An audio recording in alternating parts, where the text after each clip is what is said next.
మత్తయి సువార్త 8వ అధ్యాయము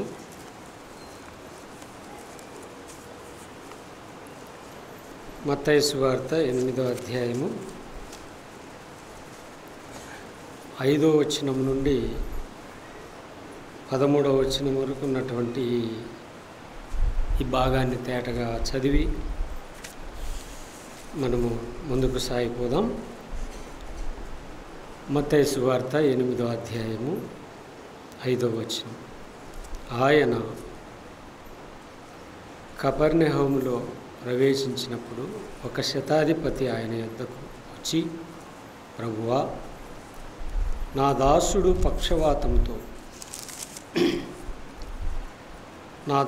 పక్షవాతముతో మిగుల బాధపడుచు ఇంటిలో పడి ఉన్నాడని చెప్పి ఆయనను వేడుకొనెను.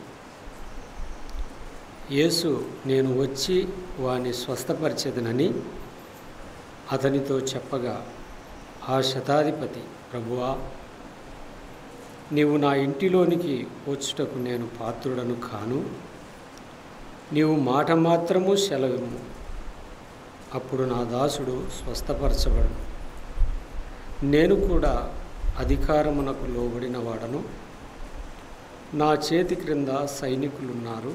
నేను ఒకని పొమ్మంటే పోవును, ఒకని రమ్మంటే వచ్చును. నా దాసుని ఈ పని చేయమంటే చేయును అని ఉత్తరమిచ్చాను. యేసు ఈ మాట విని ఆశ్చర్యపడి వెంట వచ్చుచున్న వారిని చూసి, ఇశ్రాయేలులో ఎవనికైనను నేనింత విశ్వాసం ఉన్నట్టు చూడలేదని నిశ్చయముగా మీతో చెప్పుచున్నాను. అనేకులు తూర్పు నుండి పడమట నుండి వచ్చి అబ్రహాముతో కూడాను, ఇస్సాకుతో కూడాను, యాకోబుతో కూడాను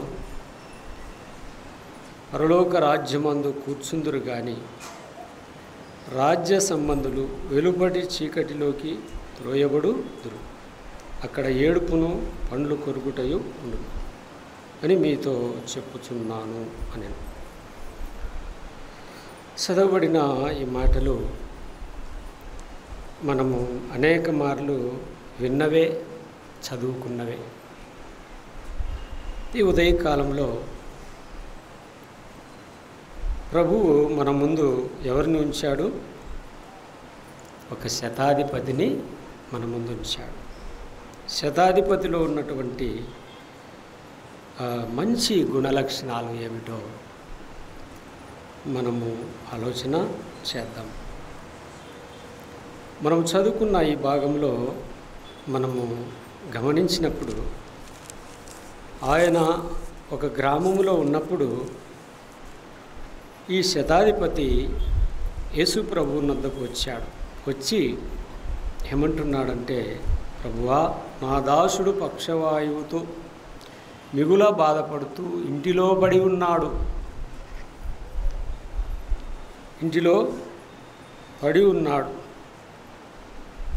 నా ఇంటిలోనికి వచ్చుటకు ఇంకా అన్నాడు. అక్కడే 7వ వచనంలో, ప్రభువా, నా దాసుడు పక్షవాతముతో మిగుల బాధపడుచు ఇంటిలో పడి ఉన్నాడని చెప్పి ఆయనను వేడుకొనెను. యేసు ప్రభువు ఒక మాట అన్నాడు. ఏమన్నాడు?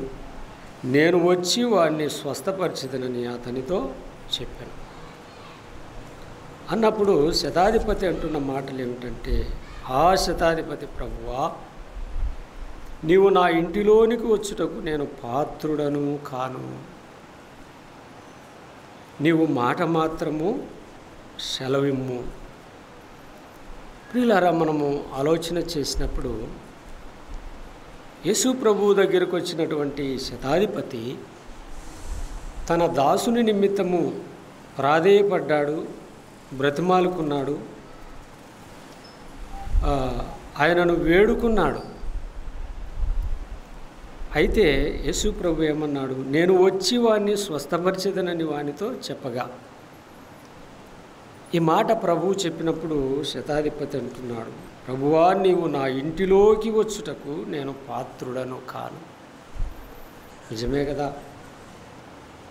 ప్రభువుతో మాట్లాడుటకు కానీ, ప్రభువు వలన మేలు పొందుటకు కానీ, ప్రభువు ద్వారా మనము కరుణించబడుటకు కానీ మనము పాత్రులం కాదు. ఎందుకు మనము ఒకప్పుడు అపాత్రులము, అయోగ్యులము, ఎన్నిక లేని వారం, దూరస్తులము అని వాక్యము సెలవిస్తాము. ఈ దాసుడు ఎంతగా ప్రభు ఎదుట తగ్గించుకొని మాట్లాడుతున్నాడు.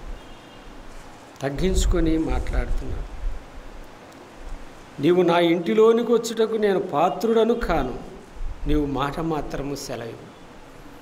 ఎంత నమ్మకం ప్రభు మీద ఉంచాడంటే, నిజంగా ఆ మాట ఆ దాసుడు అన్నప్పుడు, శతాధిపతి అన్నప్పుడు ప్రభు ఒక మాట అన్నాడు. తన వెంబడి వస్తున్నటువంటి ఇశ్రాయేలు జనాంగమును చూసి 10వ వచనంలో ఆ మాట అంటున్నాడు. యేసు ఈ మాట విని ఆశ్చర్యపడి, ప్రభువు ఆశ్చర్యపరిచే రీతిలో శతాధిపతి కనబడుతున్నాడు. తన మాటలు కనబడతాడు. యేసు ప్రభు ఆశ్చర్యపడ్డాడు.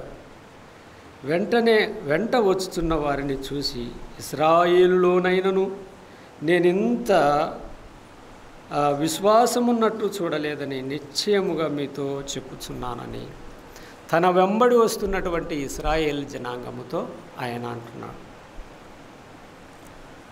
ఇశ్రాయేలు ప్రజలలో నేను ఇంత విశ్వాసం ఉన్నట్లుగా ఎవరు కూడా నాకు కనబడలేదు అంటూ 11వ వచనంలో, అనేకులు తూర్పు నుండి పడమటి నుండి వచ్చి అబ్రహాముతో కూడా, ఇస్సాకుతో కూడా, యాకోబుతో కూడా పరలోక రాజ్యమందు కూర్చుందురు కానీ రాజ్య సంబంధులు వెలుపడి చీకటిలోకి త్రోయబడుదురు, అక్కడ ఏడుపును పండ్లు కొరుకుటయు ఉండును అన్నాడు. ఈ రాజ్య సంబంధులు ఎవరు? ఈ తూర్పును పరమటి నుండి వచ్చేవారెవరు అని మనము ఆలోచన చేసినప్పుడు, అనేక మంది ప్రభు యొద్దకు వచ్చేవారు. ఆయన ఎవరో వారు ఎరిగారు, గుర్తించారు. కానీ ఆయన ఏ గోత్రములో లేక ఏ ఇశ్రాయేలు ప్రజల్లో ఆయన పుట్టి పెరిగి ఆ దేవుణ్ణి మహింపరుస్తూ ఆయన చెప్పినటువంటి బోధలు, ఆయన దేవుని కార్యాలు, ఆశ్చర్య కార్యాలు జరిగిస్తూ ఉన్నప్పుడు కూడా ఇశ్రాయేలులో ఎలా చూస్తున్నారంటే ప్రభువును, మనలో ఒకడు యూదా గోత్రానికి సంబంధించిన వాడు, మరియ యోసేపుల కుమారుడు అన్న సాధారణమైనటువంటి ఆలోచన భావం కలిగి వారు ఉన్నారు. అందుకే వారు ఈ శతాధిపతికి ఉన్నటువంటి విశ్వాసం వారిలో లేకపోయింది. మీరు రాజ్య సంబంధులే, కానీ మీరు ఎక్కడ ఉంటారు? 12వ వచనంలో, రాజ్య సంబంధులు వెలుపట చీకటిలోకి త్రోయబడుదురు, అక్కడ ఏడుపును పండ్లు కొరుకుటయు ఉండును. ఈ మాట ఎందుకన్నాడు ప్రభు వారితో? 11వ వచనంలో, అనేక మంది తూర్పు నుండి పడమటి నుండి వచ్చి అబ్రహాముతో కూడా, ఇస్సాకుతో కూడా, యాకోబుతో కూడా పరలోక రాజ్యమందు కూర్చుంటారు. కానీ మీరు కూర్చుండే అనుభవాలు, మీరు పరలోక రాజ్యంలో కూర్చుండే విశ్వాసం, మీరు పరలోక రాజ్యంలో నాతో కూడా ఉండే ఆ విశ్వాస భాగ్యాన్ని మీరు కోల్పోతున్నారు. లేక అంతటి విశ్వాసము నాయందు ఉంచలేకపోతున్నారని వారి వైపు చూసి అన్నాడు. రాజ్య సంబంధులు వెలుపల చీకటిలో త్రోయబడతారు, అక్కడ వేడుపును పండ్లు కొరుకుట అనే మాట ప్రభు అన్నట్లుగా మనము గమనిస్తున్నాం. ప్రియులారా, మనము ఈ భాగంలో ఆలోచన చేసినప్పుడు లూకాసు వార్తలో కూడా ఇదే సందేశం రాయబడి ఉన్నది. లూకాసు వార్తలో రాయబడిన మాట మనము గమనించినప్పుడు అక్కడ కూడా 7వ అధ్యాయంలో ఈ మాటలు రాయబడి ఉంటాయి. 7వ అధ్యాయం 3వ వచనములో, శతాధిపతి యేసును గూర్చి విని ఆయన వచ్చి తన దాసుని స్వస్థపరచవలనని ఆయనను వేడుకొనుటకు యూదుల పెద్దలను ఆయన యొద్దకు పంపెను అనే మాట. యూదా జనాంగంలో పెద్దలను ఎవరి దగ్గరికి పంపారు? యేసు ప్రభు దగ్గరికి పంపాడు ఆ శతాధిపతి. మత్తయి సువార్తలో 8వ అధ్యాయంలో చదువుకున్న శతాధిపతి, లూకా సువార్తలో 7వ అధ్యాయంలో ఉన్న శతాధిపతి ఇద్దరు ఒకటే. కాకపోతే ఇక్కడ యూదా జనాంగంలో ఉన్న పెద్దలను ఆయన యొద్దకు పంపాడు. వారు వెళ్ళి యేసు ప్రభుతో మాట్లాడుతున్నారు. 4వ వచనంలో, లూకా సువార్త 7:4లో, వారు యేసు వద్దకు వచ్చి, నీ వలన ఈ మేలు పొందుటకు అతడు యోగ్యుడు. యేసు ప్రభు వలన మేలు పొందుటకు ఎవరట యోగ్యుడు? శతాధిపతి అంటూ, కావున యేసు వారితో కూడా వెళ్ళెను. అక్కడే మనం చూడండి 5వ వచనంలో, అతడు మన జనులను ప్రేమించినవాడు. శతాధిపతి యూదులను ప్రేమించినవాడు, యూదులను ప్రేమించినవాడు. సమాజ మందిరము తానే కట్టించనని ఆయనతో చెప్పి మిక్కిలి బతిమాలుకొనురి. ఈ శతాధిపతిని గూర్చి యేసు ప్రభు దగ్గరికి వచ్చి ఈ మేలు పొందుటకు ఆ శతాధిపతి తన దాసుడు పక్షవాతముతో మిగుల బాధపడుచున్నాడు. ఈ శతాధిపతి మనలను అనగా యూదులను ప్రేమించినవాడు, వారికి సమాజ మందిరాలను కట్టించినవాడు గనుక ఈ శతాధిపతి ఈ మేలు పొందుటకు యోగ్యుడని యేసు ప్రభు దగ్గరికి వచ్చి వారు చెప్పుచుండగా ఇక్కడ రాయబడిన మాటలు. ఇంకా మనము 6వ వచనంలో చూస్తే, కావున యేసు వారితో కూడా వెళ్ళెను. ఆయన ఆ ఇంటి దగ్గరకు వచ్చినప్పుడు శతాధిపతి తన స్నేహితులను చూసి, మీరు ఆయన యొద్దకు వెళ్ళి, ప్రభువు శ్రమ పుచ్చుకొనవద్దు, నీవు నా ఇంటిలోనికి వచ్చుటకు నేను పాత్రుడు కాను అన్నాడు. ఆయన వస్తూ ఉండగా కొంతమంది ఆయన స్నేహితులను పంపించి, ప్రభువా నీవు శ్రమ పుచ్చుకొనవద్దు, అదే మాటే అంటున్నాడు, నువ్వు శ్రమ పుచ్చుకొనవద్దు, నా ఇంటిలోనికి వచ్చుటకు నేను పాత్రుడను కాను, యోగ్యుడను కానని ఇక్కడ కూడా అవే మాటలు రాయబడ్డాయి. అక్కడే 7వ వచనంలో చూస్తే, అందుచేత నీ యొద్దకు వచ్చుటకు పాత్రుడనని నేను ఎంచుకొనలేదు. నువ్వు నా దగ్గరికి రావడానికి, నా ఇంటిలోనికి రావడానికి నేను పాత్రుడను కాను, అలాగని నేను నీ యొద్దకు రావడానికి కూడా నేను పాత్రుడను కాను, యోగ్యుడను కానని ఎంతటి తగ్గింపు కలిగి ప్రభువుతో మాట్లాడుతున్నాడో ఈ మాటలను బట్టి మనం చూస్తే, ప్రియమైన వాళ్ళారా, యేసు ప్రభు దగ్గరికి వచ్చినటువంటి ఈ శతాధిపతిలో ఉన్నటువంటి మంచి గుణలక్షణాలను మనము ఏమి నేర్చుకుంటాము అని ఆలోచన చేస్తే, మత్తయి సువార్తలో ప్రభువు చెప్పినట్టు ఇశ్రాయేలులోనైనను ఇంతటి విశ్వాసము నేను చూడలేదు అన్నాడు. ఇక్కడ లూకా సువార్తలో 7వ అధ్యాయంలో ఇంకొక మాట అన్నాడు ప్రభు, 9వ వచనం, ఇశ్రాయేలులోనైనను ఇంత గొప్ప విశ్వాసం నేను చూడలేదని మీతో నిశ్చయముగా చెప్పుచున్నాను. మరి శతాధిపతి విశ్వాసము ఇశ్రాయేలులోనైనను లేని విశ్వాసము. ఇంకొక మాట లూకా సువార్తలో మనం చూసినాం, ఇది గొప్ప విశ్వాసం. విశ్వాసంలో మనము ఉన్నటువంటి తేడాను మనం గమనించినప్పుడు ఇది గొప్ప విశ్వాసము. ఆనాటి ఇశ్రాయేలు జనాంగములు ఆ 3.5 సంవత్సరములు ప్రభు అన్ని ప్రాంతాలు తిరిగి ఆయన అనేకులకు బోధించాడు. మొదట ఇశ్రాయేలు జనాంగమునకు బోధించాడు, వారిలో విశ్వాసము కనుగొనలేకపోయాడు. అలా అని తూర్పు నుండి పడమటి నుండి అనేక మంది వస్తారు. వారి విశ్వాసమును బట్టి, వారి నమ్మకాన్ని బట్టి వారు అబ్రహాము ఉన్న చోటున, ఇసాకు ఉన్న చోటుకు, యాకోబు ఉన్న చోటికి వారు వచ్చి పరలోకంలో ఉంటారు. కానీ రాజ్య సంబంధులు మాత్రము ఏమాత్రమును వారు ప్రవేశించరు అన్నట్లుగా ఆయన మత్తయి సువార్తలో అన్నాడు. ఇక్కడ మనం ఏం గమనిస్తున్నామంటే, ఈ శతాధిపతిలో ఉన్నటువంటి విశ్వాసము గొప్ప విశ్వాసం మాత్రమే కాకుండా, అతడు తన సమాజ మందిరమును యూదులను ప్రేమించినవాడు, మాత్రమే కాకుండా యూదులకు సమాజ మందిరాలను వారు కూడుకోవడానికి ప్రభువును ఆరాధించుకోవడానికి సమాజ మందిరాలను కూడా అతడు కట్టించాడని మనం గమనిస్తున్నాం. మరి అట్లయితే ఈ శతాధిపతిలో విశ్వాసం ఉన్నది, గొప్ప విశ్వాసం ఉన్నది. మాత్రమే కాకుండా ఇశ్రాయేలు జనాంగం లేక యూదులను ప్రేమించినవాడుగా కనపడుతున్నాడు, ప్రేమించినవాడు. మరి అట్లయితే క్రియలలో కూడా ధన్యుడుగా మనము చూస్తున్నాం. ఈ శతాధిపతి ఆ యూదులను ప్రేమించాడు. ఒక వ్యక్తిని ప్రేమిస్తే తన అవసరం ఏమై ఉందో మనము తెలుసుకుంటాం, అంతే కదా. ఒక వ్యక్తిని ప్రేమించినప్పుడు ఆ వ్యక్తికి అవసరమైనది మనము ఇచ్చినప్పుడే దాన్నే క్రియ అంటాం.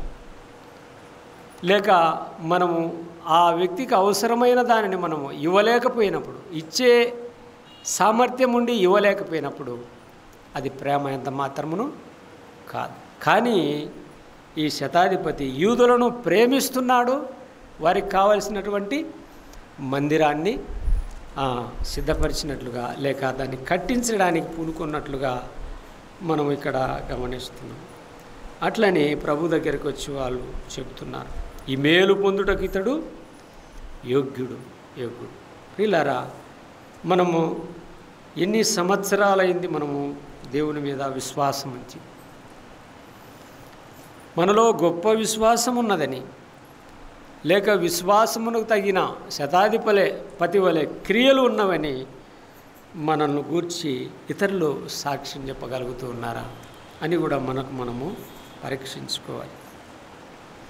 శతాధిపతి ఆయన కింద అనేక మంది సైనికులు ఉన్నారు. ఒకడు ఏ పని చెబితే ఆ పని చేయడానికి సిద్ధపడి ఉంటాడు. అటువంటి అధికారి ప్రభు దగ్గరకు వచ్చి ఎంతగానో విరిగి నలిగిన మనస్సుతో దీనుడై, నా ఇంటిలోనికి వచ్చుటకు నేను పాత్రుడను కాను, నీవు నా ఇంటిలోనికి వచ్చుటకు నేను పాత్రుడను కానని ఎంతటి తగ్గింపు కలిగి జీవిస్తున్నాడో అందును బట్టి యేసు ప్రభు ఆ ఇంటి వద్దకు వెళ్ళి ఆయన తన స్నేహితుని లేక బాగు చేసినట్లుగా కూడా మనము గమనించగలం.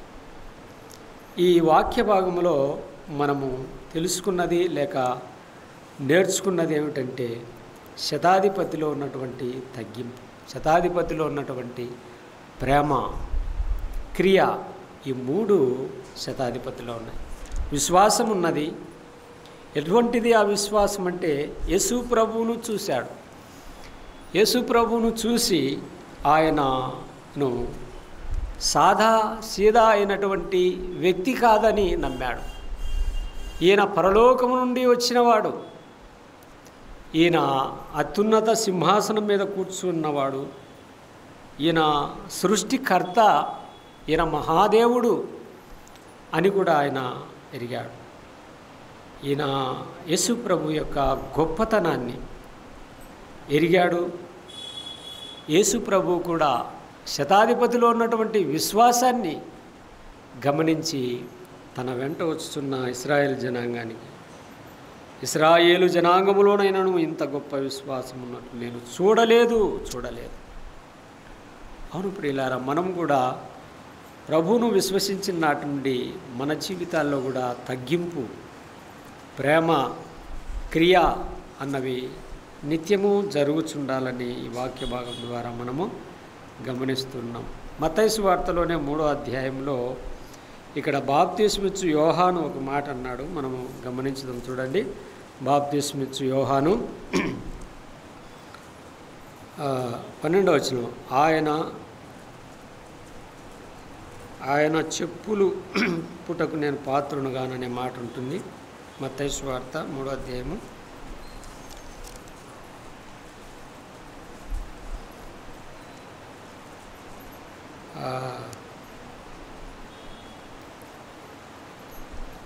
'ఇదిగో నా వెంట వచ్చుతున్న వాని ఆయన చెప్పు' 11 వచనం, 3:11 సార్, చూడండి, గమనించండి. ఇక్కడ 3:11లో మారు మనసు నిమిత్తం నేను నీళ్ళలో మీకు బాప్తీసం ఇచ్చుచున్నాను, అయితే నా వెనుక వచ్చుచున్నవాడు నాకంటే శక్తిమంతుడు,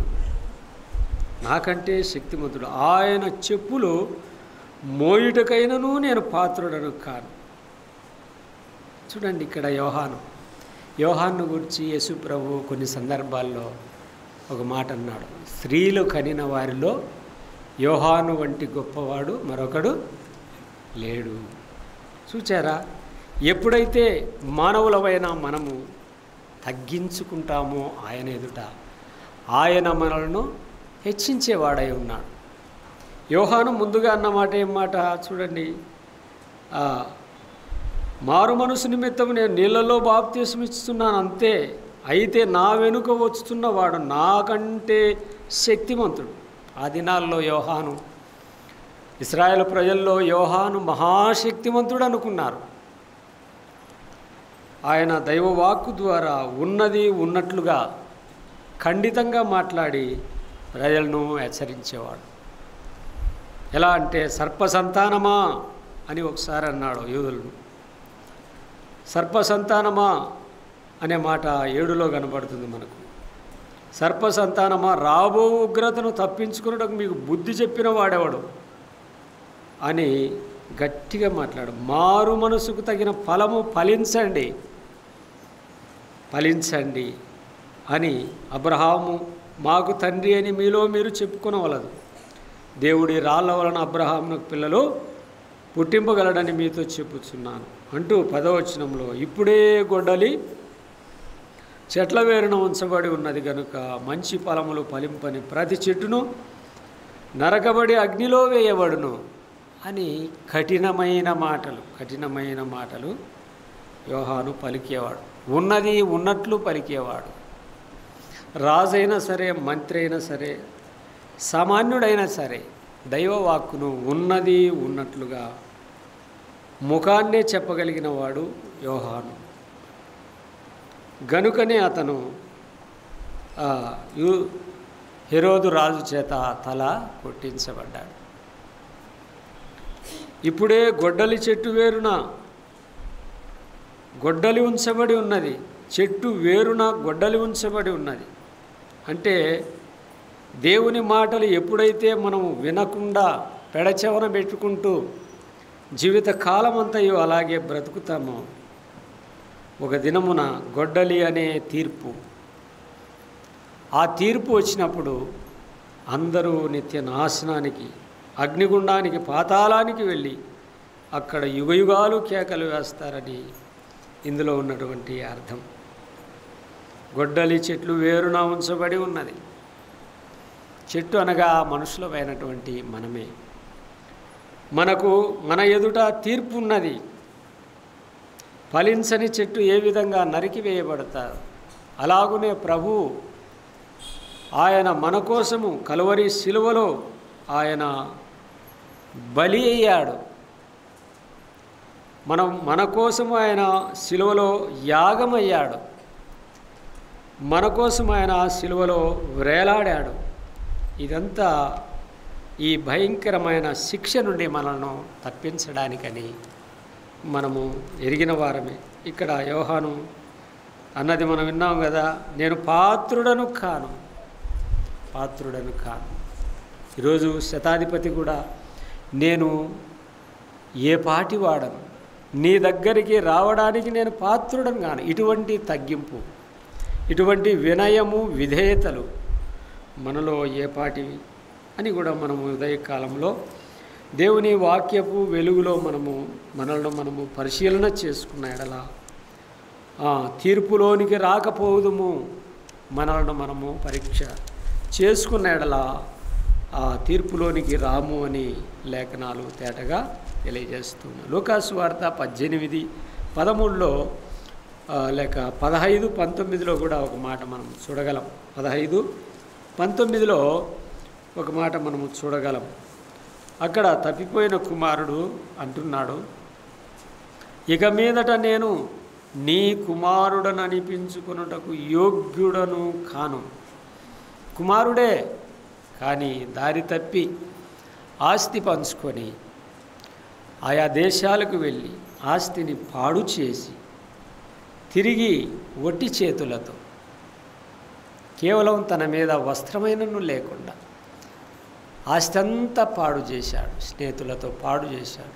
తుదకు తినడానికి ఆహారం కూడా లేకుండా వచ్చి అంటున్నాడు, ఇక మీదట నీ కుమారుడనని అనిపించుకొనుటకు యోగ్యుడను కాను. నన్ను నీ కూలివారిలో ఒకరిని పెట్టుకొనుమని అతనితో చెప్పాను. కుమారత్వాన్ని, హక్కును, అధికారమును ఇతడు కోల్పోయాడు.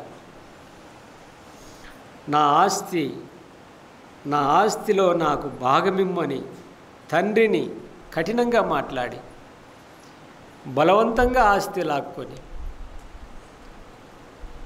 ఆయా దేశాలకు వెళ్ళి ఆస్తంతయు పాడు చేసి తుదకు పందుల వ్యాపారి దగ్గర పందులు మేపుటకు కుదుర్చుకొని ఆ పందుల వ్యాపారి కూడా ఆహారం పెట్టనప్పుడు పందులకు వేయి పొట్టు తినడానికి ఆశించాడు. అంటే ఇక్కడ మనం ఏమి నేర్చుకుంటున్నామంటే, తండ్రి నుండి దూరమైనటువంటి ఏ కుటుంబమైనా ఏ వ్యక్తి అయినా చివరకు దుర్భరమైన స్థితి వారికి కలుగుతుందని ఇక్కడ మనము గమనిస్తుంది. నేను లేచి నా తండ్రి వద్దకు వెళ్ళి, తండ్రి, నేను పరలోకమునకు విరోధముగా నీ ఎదుట పాపము చేసి తిని, పరలోకమునకు విరోధముగా ఈ కుమారుడు ఏం చేశాడట? పాపం చేసి తిని. ఇక మీదట నీ కుమారుడన్నని అనిపించుకున్నటకు యోగ్యుడను కాను. యోగ్యత కోల్పోయాడు. తండ్రి దగ్గర ఉన్నటువంటి సనువు, ఆ ప్రేమను, తండ్రి దగ్గర ఉన్నటువంటి ఆస్తికి ఇతడు యోగ్యత కోల్పోయాడు. ఈరోజు మన విశ్వాస జీవితం శతాధిపతి వలె మన విశ్వాసం ఉన్నదా? తండ్రి దగ్గర నుండి ఆస్తిని లాక్కొని ఆయా దేశాలకు వెళ్ళి ఆస్తిని పాడు చేసి ఒట్టి చేతులతో తిరిగి తండ్రి వద్దకు వెళతాను అన్న ఒక ఆలోచన. కొంతమంది ప్రభువుని నమ్ముకొని విశ్వసించి స్థిరపడిన మీదట ఈ కుమారుని వలె తండ్రికి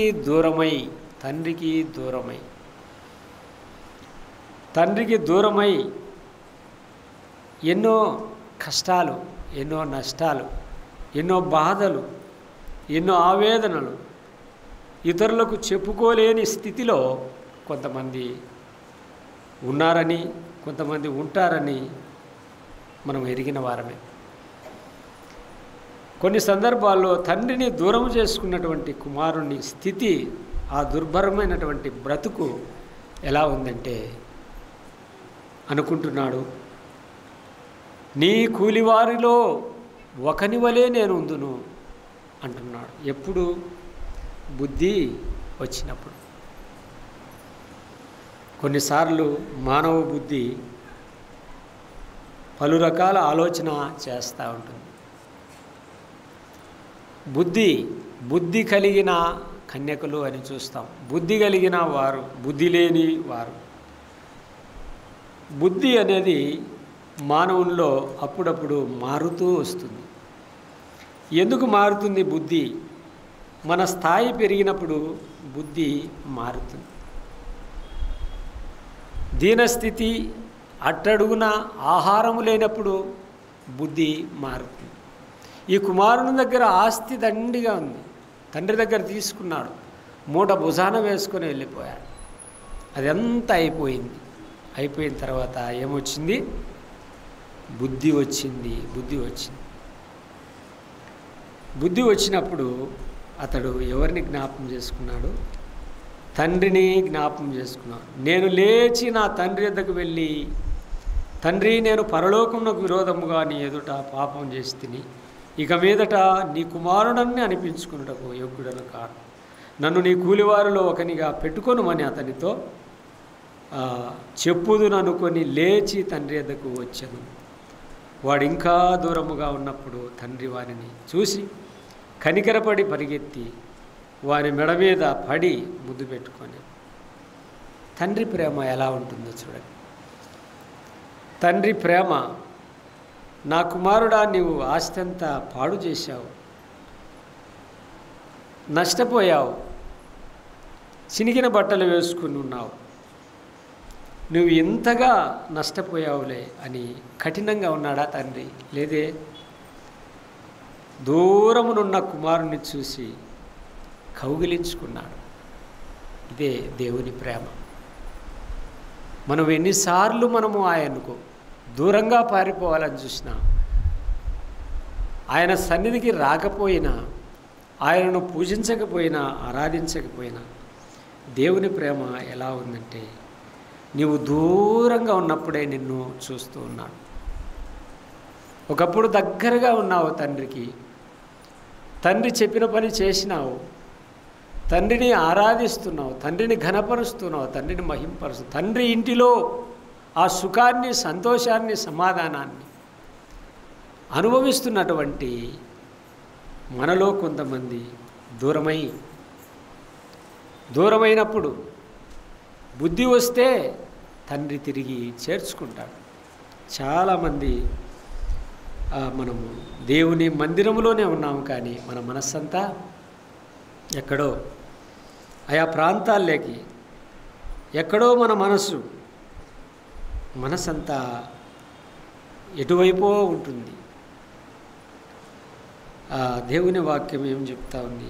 ప్రసంగి గ్రంథం 5వ అధ్యాయంలో, నీవు దేవుని మందిరమునకు పోవునప్పుడు నీ ప్రవర్తన జాగ్రత్తగా చూసుకోను. యాకోబు తన పత్రికలో రాస్తారు, మీరు వినువారు మాత్రమై ఉండి వినిన దాని ప్రకారము నడుచుకోవడం లేదు. వినుటకు ఏగిరపడువారుగాను, మాట్లాడేటకు నిదానించువారును. దేవుని వాక్యానికి మనము ఆపోజిట్లో జీవిస్తున్నాం. మాట్లాడడానికి నిదానించాలన్నాడు, ఆలోచించాలన్నాడు, ఆచి తూచి అడుగు వేయాలన్నాడు. కానీ మనం మాట్లాడేటప్పుడు ఆలోచన ఉండదు, మాట్లాడేస్తాం. వినడానికి వేగిరపడాలంటే ఆసక్తిని చూపాలని, వినడానికి, వాక్యం వినడానికి ఆసక్తిని కనుపరచాలి, ఆసక్తిని చూపాలి. అది పోయి మనలో ఏముంటుంది? నిరాశ. ఆసక్తికి బదులుగా నిరాశ. వాక్యాన్ని నిరాశతో, నిస్పృహతో వింటూ మాట్లాడటకు మాత్రము వేగిరపడే వారముగా ఉన్నాం. నేర్చుకోవాలా దేవుని సన్నిధికి వచ్చినటువంటి మనం. దేవుని సన్నిధిలో ఉండుట, ఆయన సన్నిధిలో ఆయన మాటలు వింట ఎంత ధన్యకరమో, అది మనము ఇంకా ఆ సత్యాన్ని గ్రహించలేక, ఇంకా మనము లోకము ఒకవైపు, దేవుడు ఒకవైపు అంటూ మన జీవితాలను అటు ఉట్టికి లేకుండా అటు స్వర్గానికి లేకుండా జీవిస్తున్నాము అన్నట్లుగా మన బ్రతుకులు ఉన్నాయి. ఈ కుమారుడు నా తండ్రి వద్దకు వెళితే కూలివానిలో ఒక కూలివానిగా పెట్టుకున్నా కూడా నాకు ఆహారం 3 పూట్ల సరిగ్గా. తండ్రి వద్ద కూలివాడు 3 పూట్ల ఆహారం తింటా ఉంటే, కుమారుడై ఉండి కూడా పరాయి దేశంలో పందులు మేపుచు, అపవిత్రమైన వాటిని కాయిచు, అవి తినే ఆహారానికి ఆశపడినటువంటి ఈ కుమారుడు ఎంత దుర్భరమైనటువంటి జీవితం. గనుక ప్రియులారా, మనము ఆలోచన చేసినప్పుడు ఈ కుమారుడు ఏమన్నాడంటే, నేను పాత్రుడను కాను, యోగ్యుడను కాను అని తగ్గించుకొని ఎప్పుడైతే ఆ మాట అన్నాడో వెంటనే తండ్రి చేతులు సాచబడ్డాయి.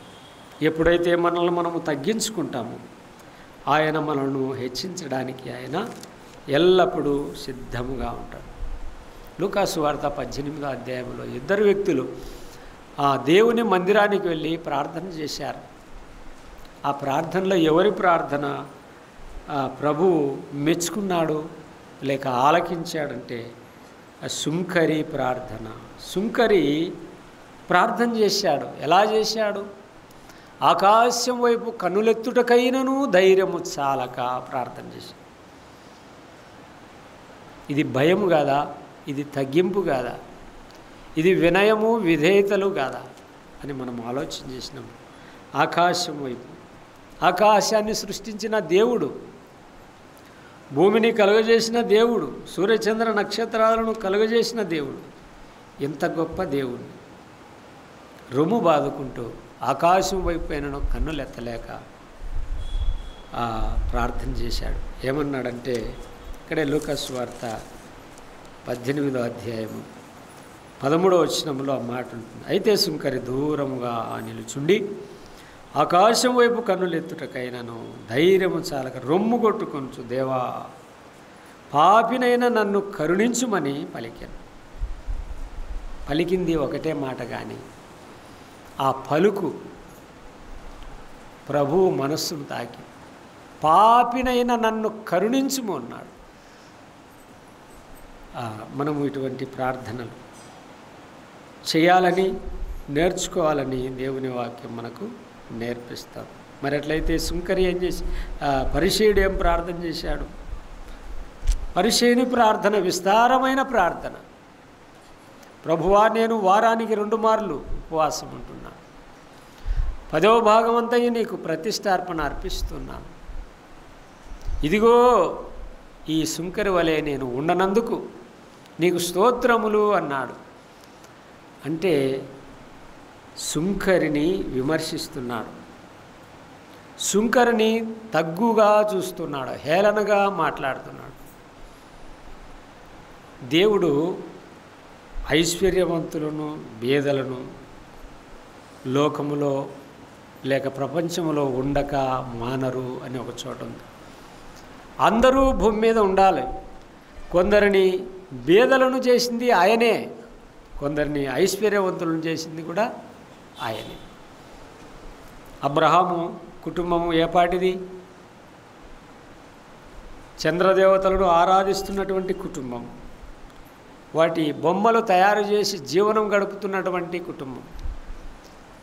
దేవుని యొక్క అనాది సంకల్పంలో అబ్రహాము ఉన్నాడు. అబ్రహామును పిలుచుకున్నాడు. అబ్రహాము పిలుపుకు లోబడి దేవుని యందు విశ్వాసం ఉంచాడు, ఆయనను వెంబడించాడు. అబ్రహామును ధనవంతుని చేసింది ఎవరు? దేవుడే. రేయింబగులు కష్టపడినా కూడా గొప్పవారం కావాలంటే కాము, కానీ ఆయన కనుదృష్టి, ఆయన ధనవంతులుగా చేయాలని ఒక ఆలోచన ఆయనకు కలిగితే రెపపాటున ధనవంతులు అయిపోతారు. అబ్రహామును ధనవంతునిగా చేసింది దేవుడే. లోతును ఒంటరివారిగా చేసింది కూడా దేవుడే. అబ్రహాము కోరుకున్న ప్రాంతం వేరు, లోతు కోరుకున్న ప్రాంతం వేరు. మనుషుల్లో ఉన్న వ్యత్యాసాన్ని బట్టి, మనుషుల్లో ఉన్నటువంటి ఆలోచన విధానాన్ని బట్టి, మనుషుల్లో ఉన్నటువంటి ఆశాపేక్షను బట్టి మానవుని అలాగూ జరుగుతూ వెళ్తాడు. మానవుల్లో ఎన్నడైతే తృప్తి కలిగి ఉంటాడు. ఒకసారి ఒక రాజు కొంత ధనాన్ని ఇవ్వబోయాడు అబ్రహామునకు. అప్పుడు అబ్రహాం ఏమన్నాడు? నూలు పోగైనను నాకు వద్దు, ఎందుకంటే నీవిచ్చే ధనాన్ని నేను తీసుకుంటే రేపు నీవు నా వలన అబ్రహాము ధనవంతుడయ్యాడంటావు, అది నాకు ఇష్టం లేదు అని నూలు పోగైనను నాకు అక్కర్లేదని తీసుకోలేదు. దేవుడే నన్ను ధనవంతునిగా చేస్తాడని నమ్మకము విశ్వాసముతో తన ఊరును, తన ప్రాంతాన్ని, తన ప్రజలను, తన వారిని అందరినీ ఇడిచిపెట్టి లేచి అక్కడ నుండి లేచాడు. ఒక గుడ్డి భిక్షకుడు త్రోవలో ప్రభు వెళుతూ ఉండగా, దావీదు కుమారుడా, దావీదు కుమారుడా, నన్ను కరుణించుమని కేకలు వేశాడు. అప్పుడు ఆ కేకలు విన్న యేసు ప్రభు ఆ గుడ్డివాడిని రమ్మనగానే వాడు ఆ స్థలం నుండి లేచి ఆ బట్టను పారవేసి యేసును వెంబడించి చూపు పొంది ఆయనను వెంబడించాడు. మనమున్న స్థలము ఎటువంటిది? మన క్రియలు, మన విశ్వాసం, మన నిరీక్షణ ఏమిటి? మనమున్న స్థలములో మనం చేస్తున్నటువంటి క్రియాత్మకమైన విశ్వాసాలను పరీక్షించుకున్నప్పుడు ఆ గుడ్డి భిక్షకుడు నిత్యము అక్కడ కూర్చొని భిక్షం ఎత్తేవాడు. తాను కూర్చున్నటువంటి ఆ పాత జీవితాన్ని, పాత బట్టను విసిరి పారవేసి ప్రభువును వెంబడించి నూతన జీవితాన్ని ప్రారంభించాడు. ప్రియమైన సహోదరుడా, సహోదరి, ప్రభువును విశ్వసించిన మనము మన జీవితాలను ఆయన మనకు మేలు చేయుటకు మనము పాత్రులమా అని ఒక్కసారి మనం ఆలోచించాలి.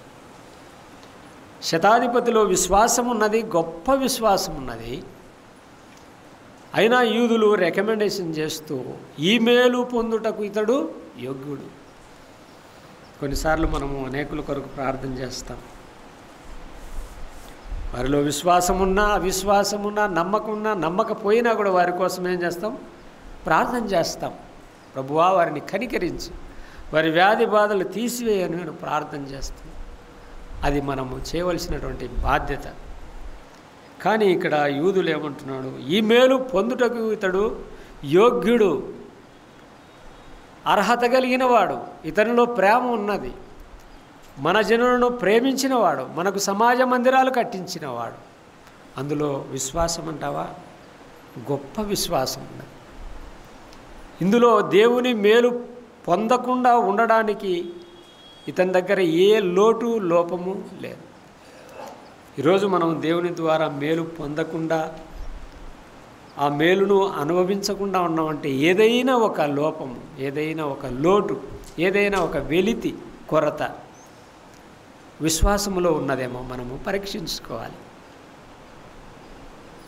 అతడు యోగ్యుడు, ప్రభు వలన మేలు పొందడానికి యోగ్యుడు. ఈరోజు నీవు నేను యోగ్యులమా? అనేక దీర్ఘ ప్రార్థనలు మనం చేస్తాం, మంచిదే. కానీ మనలో ఆ చేస్తున్నటువంటి ప్రార్థనకు మనకు ప్రతిఫలం రాలేదంటే, మనం దేవుడు చేయబోతున్నటువంటి ఆ మేలును మనము చూడలేకపోతున్నామంటే మనలో ఇంకా ఏదో లోపము మనలో ఉండి ఉండక తప్పదు.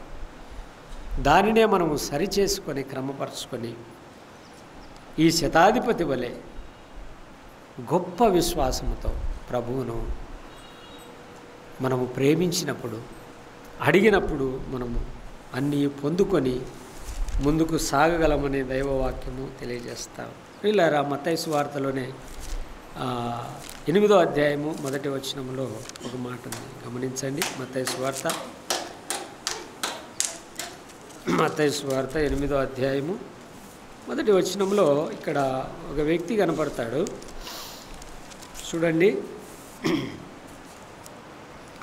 ఆయన కొండ మీద నుండి దిగి వచ్చినప్పుడు, 8వ అధ్యాయము 1వ వచనం, ఆయన కొండ మీద నుండి దిగి వచ్చినప్పుడు బహుజన సమూహము ఆయనను వెంబడించెను. ఇదిగో కుష్ఠరోగి వచ్చి ఆయనకు మ్రొక్కి, ప్రభువా నీకు ఇష్టమైతే నన్ను శుద్ధునిగా చేయగలవనెను. అందుకు ఆయన చేయి చాపి వారిని ముట్టి, నాకు ఇష్టమే, నీవు శుద్ధుడవు కమ్మని చెప్పగా తక్షణమే వాని కుష్ఠరోగము శుద్ధి ఆయను. తక్షణమే కుష్ఠరోగము శుద్ధి ఆయను. అప్పుడు యేసు, ఎవరితోనూ ఏమీ చెప్పకు సుమి, కానీ నీవు వెళ్ళి వారికి సాక్షార్థమైన నీ దేహము యాజకునికి కనపరుచుకొని మోషే నియమించిన కానుకను సమర్పించుము అన్నాడు. సమర్పించు. ఇక్కడ ఒక కుష్ఠరోగి. ప్రియులారా, మనం ఆలోచన చేస్తే ఈ కుష్ఠరోగి జీవితం ఎవరికీ ఇష్టమైనది కాదు. అసలు ఈ కుష్ఠరోగి ప్రపంచానికి పనికిరాని వాడని, మనుషుల మధ్య నివసించడానికి యోగ్యుడు కాదని కుష్ఠరోగిని పాలెం వెలుపట, అనగా ఊరి వెలుపట వారిని పూర్వదినాల్లో ఉంచేవారు. వీరి వలన ఏ ప్రయోజనమూ లేదు మనుషులకు. వారి దగ్గరుంటే వారి రోగము, వారి వ్యాధి బాగున్న వ్యక్తులకు అంటుకుంటుందని. ఇటువంటి కుష్ఠరోగి యేసు ప్రభు దగ్గరకు వచ్చాడు. ఇదిగో నీకు ఇష్టమై ఆ కుష్ఠరోగి వచ్చి ఆయనకు మ్రొక్కాడు. మొదట, ప్రభువా నీకు ఇష్టమైతే నన్ను శుద్ధునిగా చేయగలవని. ఎంత నమ్మకం చూడండి. ఆయన దగ్గరకు వచ్చి మొదటిగా మ్రొక్కాడు. ఆయన ఎవరని మ్రొక్కాడు? కుష్ఠరోగి. ఆయన సర్వాధికారి దేవుడని కుష్ఠరోగి ఎరిగాడు. ఆయన నిరంతరము స్తోత్రార్హుడు, పరలోకపు తండ్రి, మనుషులకు ఆయనే రక్షకుడని, ఆయనే దేవుడని కుష్ఠరోగి ఎరిగాడు. హఠాహటిన వచ్చి ఆయన పాదాల మీద పడి మ్రొక్కాడు. అన్నమాట ఏమిటంటే, ప్రభువా, నీకు ఇష్టమైతే నన్ను శుద్ధునిగా చేయగలవలను. అశుద్ధితో, అశుభ్రతతో ఉన్నటువంటి ఈ కుష్ఠరోగి ప్రభు ఏమన్నా, నాకిష్టమే నీవు శుద్ధుడవు కమ్ము అని చెప్పగా, ఆ కుష్ఠరోగి పాలెం వెలుపల, ఊరి వెలుపల, సమాజానికి దూరంగా, ప్రజలకందరికీ దూరంగా ఉన్నటువంటి వ్యక్తి యేసు ప్రభువుకు ఏమయ్యాడు? ఇష్టడయ్యాడు. నాకిష్టమే, నీవు బాగుపడడం నాకిష్టమే, బాగుపడడం ఇష్టమే అంటూ నీవు శుద్ధుడవు కమ్మని చెప్పగానే తక్షణమే కుష్ఠరోగి శుద్ధి అయ్యాను. కుష్ఠరోగం అంతా క్షణాల మీద, సెకండ్ల మీద తన శరీరము బాగైంది. చూడండి ప్రియులారా, మనం ఆలోచించేద్దాం. ఒకప్పుడు మన జీవితాలు కూడా దేవునికి దూరస్తులం. ఇశ్రాయేలు జనాంగముతో మనము సరిపోయిన వారం కాదు. ఇశ్రాయేలులో దేవుని ప్రజలు, వారు దేవుని సొత్తు. ఇశ్రాయేలు జనాంగంలో మనము దూరస్తులము, అన్యులము. దూరస్తులమైన మనలను ప్రభువు ప్రేమించాడు.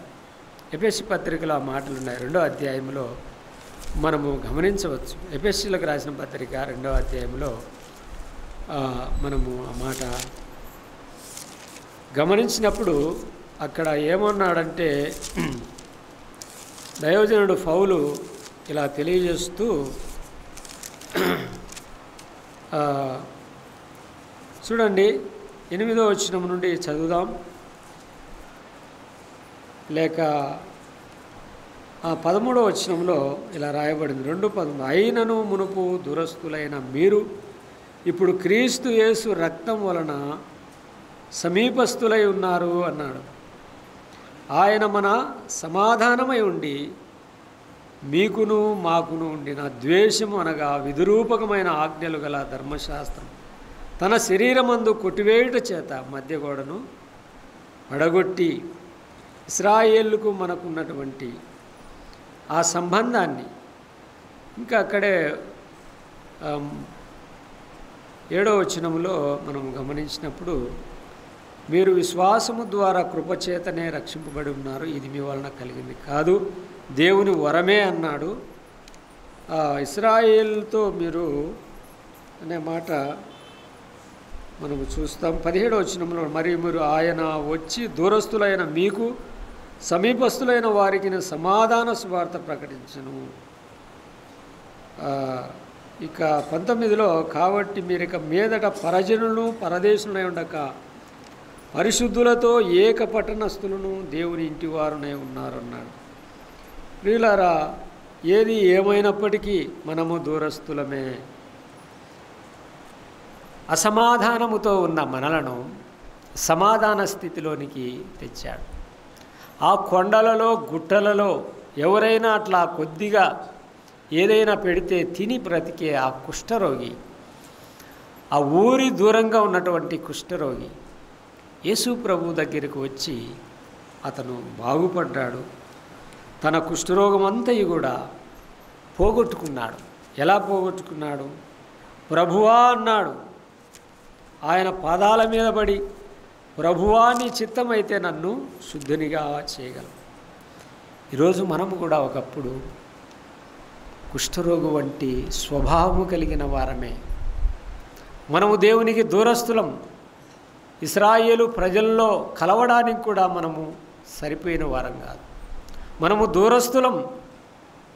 దూరస్తులైన మనలను ఆయన క్రీస్తులో ప్రేమించినట్లుగా, యేసు క్రీస్తు వలన మనము క్షమించబడినట్లుగా దేవుడు మన పట్ల అంత ప్రేమను వెల్లడి చేశాడు.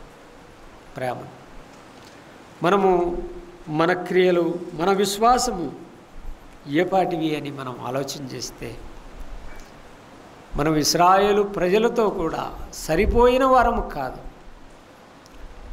వారు దేవుడు సృష్టికర్త, కానీ మన దేవుడు కూడా సృష్టికర్తే అయినప్పటికీ మనము దూరస్తులం.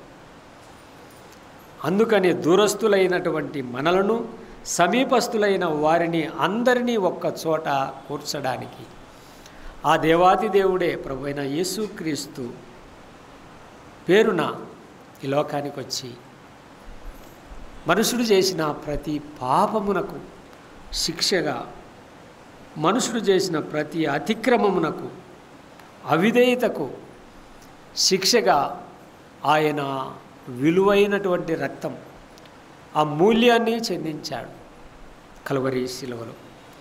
ఆయన చిందించిన రక్తధారల చేతనే ఈరోజు నీకు నాకు పాపక్షమాపణ, విడుదల, విమోచన కలిగింది.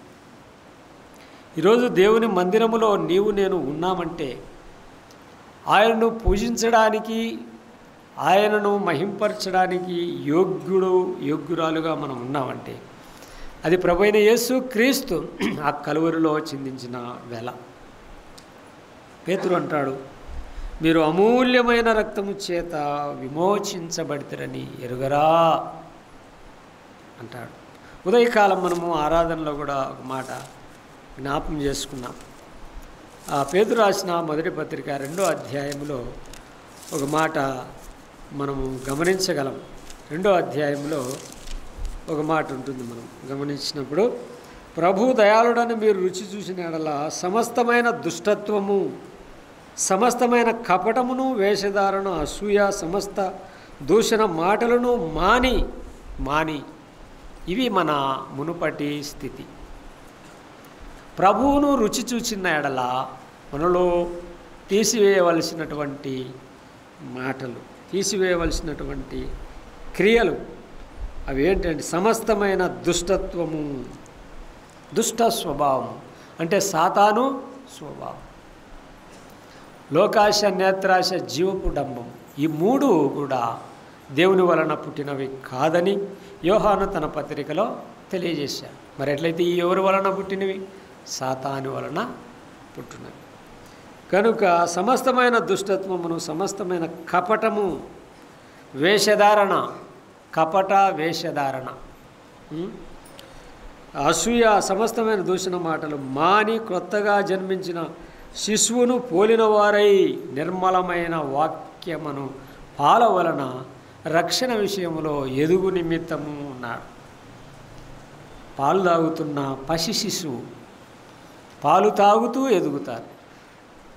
ఈరోజు పెద్దవారమైన మనము వాక్యాహారము తిని ఈ సమస్తమైన దుష్టత్వాన్ని వాటిని విడిచిపెట్టి ఆత్మ సంబంధమైన దేవుని కార్యాలు, ఆత్మ సంబంధమైన దేవుని యొక్క వాక్యమును మనము ప్రేమించి ఆ వాక్యానుసారంగా నడిచి ప్రవర్తించినప్పుడు అప్పుడే వాక్యం అనే పాల వలన శిశువు ఎదుగుతాడు. వాక్యం అనే బలమైన ఆహారముతో మనము కూడా ఎదుగుతాం. అందుకే తూర్పు నుండి, పడమట నుండి అనేకులు వచ్చి అబ్రహాము ఉన్న చోట, ఇస్సాకు ఉన్న చోటికి, యాకోబు ఉన్న చోటికి చేరి అక్కడ సంతోషిస్తున్నారు. ఈరోజు దేవుని ప్రజలమై ఉన్న మనం, దేవుని విశ్వసించినటువంటి మనం, ఆయన సన్నిధిలో మనం, ఆయన వచ్చినప్పుడు మనం ఎత్తబడే విశ్వాసం, గొప్ప విశ్వాసం మనకుందా? 10 మంది కన్యకలు 10 మంది సంఘములో ఉన్నారు. ప్రభు వచ్చినప్పుడు 5గురు ఎత్తబడ్డారు, 5గురు విడవబడ్డారు. అలాగుననే ఆ విడవబడిన వారి పరిస్థితి, తలుపు వేయబడను, ఇక ప్రభువా ప్రభువా అని ఎంతకాలం మార్చినా తలుపు తీయబడదు. మరి అట్లయితే ఎత్తబడిన 5గురు కన్యకలు వారు సిద్ధిలలో నూనె నింపుకున్నారు, వారు సిద్ధపడ్డారు. ప్రభువు రాకడకు, పెండ్లి కుమారుని వస్తాడు అని సిద్ధపడ్డాడు. అలాగనే ఈరోజు మనం కూడా మన కోసం సిలువలో చనిపోయి సమాధి చేయబడి తిరిగి లేచినటువంటి ప్రభు ఆయన నేను మరలా వస్తాను, మీకోసం నివాసాలు సిద్ధపరుస్తూ ఉన్నా, మరలా వస్తాను. ఆయన వచ్చు సమయానికి వేళకు ఎలా ఉండాలట? సిద్ధపడి ఉండాలి. ప్రార్థన చేస్తూ సిద్ధపడి ఉన్నామా? శతాధిపతి వలె మంచి క్రియలు చేస్తూ సిద్ధపడి ఉన్నామా? ఆయన మనల్ని బలపరచడానికి, మనకు తక్కువగా ఉన్న వాటిని పొందుకోవడానికి మనము యోగ్యులముగా పాత్రులముగా ఉన్నాము. యూదులు అన్నారు, ఈ మేలు పొందుటకు ఇతడు యోగ్యుడు. ఈరోజు నీవు నేను యోగ్యులుగా ఉన్నామా, అయోగ్యులుగా ఉన్నామా? గమనించాలి. ఒకవేళ అయోగ్యులుగా ఉంటే తప్పిపోయిన కుమారుని వలె తిరిగి తండ్రి వద్దకు వస్తే ఆయన చేతులు చాపి ఉన్నాడు. ఆయన చేతులు చాచి ఉన్నాడు. ఎప్పుడైతే నేను మందిరానికి వెళ్తాను అని నీవులో ఆలోచన వచ్చినప్పుడు ఆయన చేతులు చాచి ఉన్నాడు. ఆయన నిన్ను పిలుస్తూ ఉన్నాడు. దూరముగా ఉన్న నిన్ను చూస్తున్నా, ఏదో ఒక దినమున నీవు నా దగ్గరికి రాక తప్పదని. ఈరోజు ఈ మందిరంలో ఎంతోమంది కొన్ని దినాలు, కొన్ని సంవత్సరాలుండి కూడా ఎడబాటుగా బ్రతుకుతూ జీవిస్తున్నారు. కానీ వారు ఒక దినమున తండ్రి సన్నిధికి రాక తప్పదు. తప్పిపోయిన కుమారుడు ఎలా వెళ్ళిపోయాడో తిరిగి వచ్చాడు బుద్ధి వచ్చినాం. అలాగనే తప్పిపోయిన వారి కొరకు మనము భారంగా ప్రార్థన చేద్దాం. ఆ రాజ్య సంబంధుల వలె, ఆ రాజ్య సంబంధులు వెలుపటి చీకటిలోనికి వెళ్తారు. అంటే నమ్మినటువంటి వారిలో లేని విశ్వాసము, అదిగో దేవుని ఎరుగని ఆ శతాధిపతిలో ఎటువంటి మంచి గుణలక్షణాలు. దేవుడు పైరూపం చూడడు. మనం మందిరంలో ఉన్నామని, మనం ఆయనకు ఇష్టంగా ఉన్నామని కాదు, కానీ దేవుడు చూసేది మన క్రియలను, మన విశ్వాసమును. మన క్రియలను, మన విశ్వాసం. నమ్మిన మనలో ఎంత మేరకు విశ్వాసం, ఎంత మేరకు క్రియలు. యేసు ప్రభువును 3 సంవత్సరాలు వెంబడించినటువంటి పేతురు కూడా ఒక దినమున చేపలు పట్టడానికి వెళ్ళాడు. రాత్రంతా చేపలు పట్టి ఏమీ దొరక్కపోయింది. అప్పుడు ప్రభు మాట విని వల వేసినప్పుడు, విస్తారమైన చేపలు పట్టినప్పుడు ఒక మాట అన్నాడు. మాట గుర్తుందా? ప్రభువా, మా నుండి వెళ్ళిపో, మేము పాపాత్ములము అన్నాడు. ప్రభు మాట వినకుండా మన ఇష్టానుసారంగా జీవిస్తే మనం ఇంకా పాపాత్ములమే. ఆయన చెప్పినట్లు చేయకుండా మనం బ్రతుకుతూ ఉంటే మనం ఇంకా పాపం. తిరిగి మనము మారుమనసు పొంది తప్పిపోయిన కుమారుని వలె ఆయన దగ్గరకు వస్తే ఆయన క్షమించి మనల్ని ఆయన చేసే మేళ్ళు మనము సంతృప్తిగా అనుభవించాలంటే శతాధిపతిలో ఉన్నటువంటి విశ్వాసము, గొప్ప విశ్వాసము. మూడోది, శతాధిపతిలో ఉన్నటువంటి ప్రేమ. మనము అనేకుల మీద ప్రేమ కలిగి మనం కూడా జీవించాలి. అప్పుడే మనము ప్రభు ద్వారా మనము అనేక మేలు పొందుకోవడానికి యోగ్యురాండ్లము అవుతాం. కనుక ఈ మాటలు